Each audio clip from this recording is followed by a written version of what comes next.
কখনো কি ভেবে দেখেছেন আপনার গ্রামের বাড়ির উঠোনে বসেই ৩০০ এমবিপিএস গতির ইন্টারনেট ব্যবহার করছেন? স্কুলের ছাত্র, ঢাকার বাইরে থাকা বাবা মা কিংবা একজন ফ্রিল্যান্সার সবাই যেন একই ছাদের নিচে, এক আকাশের নিচে যুক্ত। আজ সেটাই সম্ভব। স্টারলিংক এখন অফিসিয়ালি এসেছে বাংলাদেশে। ২০২৫ সালের মে মাসে এক ফেসবুক পোস্টে প্রধান উপদেষ্টার বিশেষ সহকারী জানান, স্টারলিংক এখন আনুষ্ঠানিকভাবে বাংলাদেশে। বিশ্বের অন্যতম ধনী এলন মাস্কের স্পেসএক্স এখন বাংলাদেশের আকাশেও কাজ করবে। দুটি প্যাকেজে শুরু হয়েছে সেবা, স্টারলিংক রেসিডেন্স ও রেসিডেন্স লাইট। বিশেষ সহকারী ফাইজ আহমেদ তাইয়েব আরও জানান, এই সেবা ব্যয়বহুল হলেও উন্নত ও নিরবিচ্ছিন্ন ইন্টারনেটের জন্য একটি টেকসই ব্যবস্থা।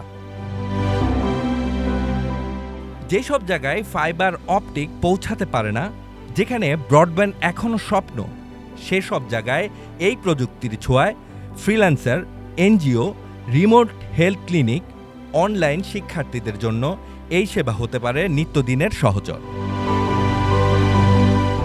বিশেষ করে প্রাকৃতিক দুর্যোগের সময়ও এই ইন্টারনেট কাজ করে যাবে।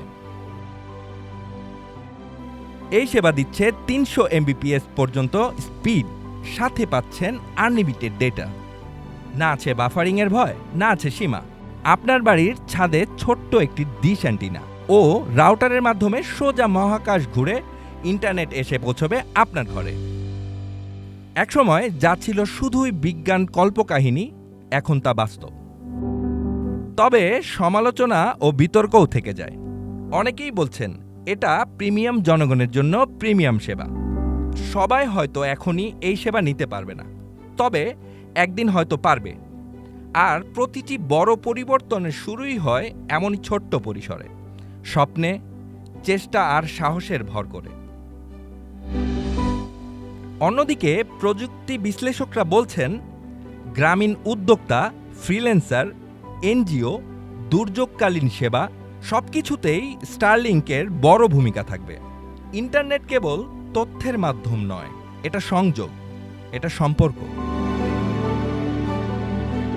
স্টারলিংক যদি সবার জন্য নাও হয়, তবু এটা একটি শুরু, একটি নতুন রাস্তা, যেখানে প্রযুক্তি গ্রামের পথে হেঁটে আসছে।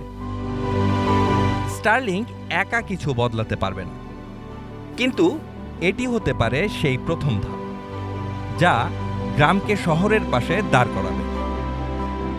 উন্নয়ন শুধু অবকাঠামোই নয়, সংযোগের মাধ্যমে যে সমাজ গড়ে ওঠে সেটাই টেকসই উন্নয়ন।